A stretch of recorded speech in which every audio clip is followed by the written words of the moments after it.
When we're looking at ingredients and we're trying to reimagine what's life without silicones, Biotech Naturals would allow us to imagine that life, to come up with another way of thinking, to challenge our paradigm in ingredient selection.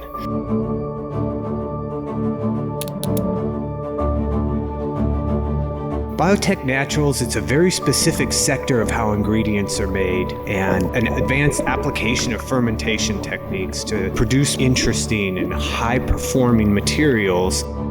We use it to describe the work we do to create high-performance extracts, high-performance polymers. One of the interesting things about Biotech Naturals is its biomimicry. We're trying to do chemistry the way that nature does. Sometimes we're looking for ingredients that mimic either your hair or your skin, and it can be important because we're trying to reproduce the benefit that might occur naturally.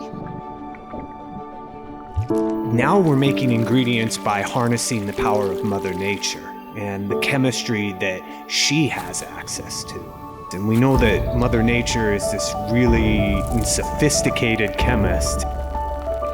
Fermentation, it's another natural way of making something new. Those fermentation processes create ingredients we couldn't get otherwise. It's taking away the instruction booklet with a set of construction blocks and then saying, build something. You get wondrous things when you realize that I can take these pieces and assemble them any way I want.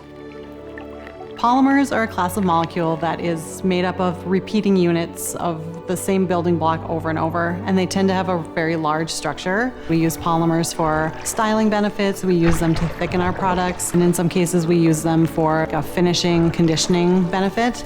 And in that way, we can do things like, what does life look like without these ingredients? Because we've created, with the help and inspiration of Mother Nature, things that surpass them. There's a lot of science that goes into bringing the best that nature can provide. With these types of ideas in mind, this is really the core of Aveda's mission. And that's really what we want to do.